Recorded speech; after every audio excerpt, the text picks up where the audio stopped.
Kaixo lagunok, gaurko honetan Castle Lois izeneko mai jolasa aurkeztu gura dutzuet. Castle Lois jolasa 3 urtetik aurrerako jokalari bakarrantzako edota, bi jokalarien artean jolasteko mai jolasa da. Jolasian hasi aurretik, kaja zabaldu, edukia atara eta jolaserako prestatuko gara.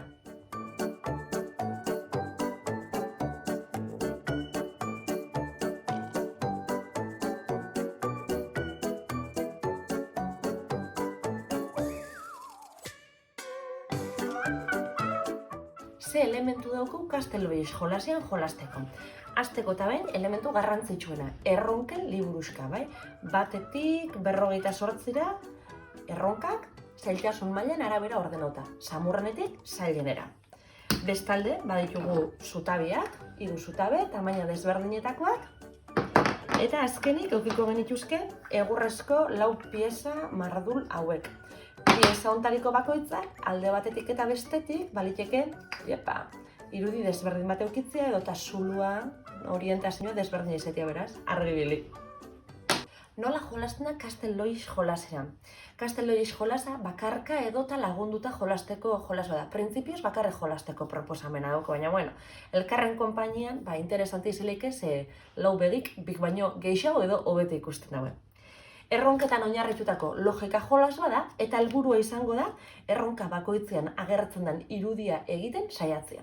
Poliki lortu eskero, helmugaraino edo bukaeraraino iristea da asmoa.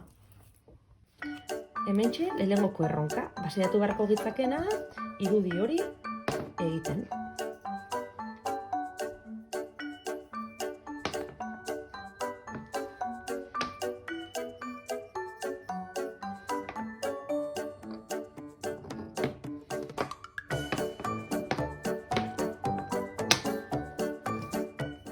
Ikusten duzuen moduan, lehenengo joen erronka hori guretako oso erreza da, bai? Baina kontutan hartu 3 urtetik aurrerakoentzako dela, eta erronkak zailtasun mailan arabera ordenauta da zela orduan, lehenak errexauak izango dira eta bukaerakoak zailauak.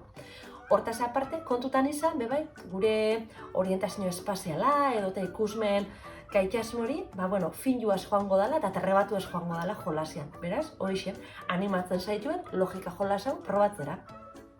Gaurko bideo hau gustoko eduki baldin baduzue, sakatu atsegin dut botoiari.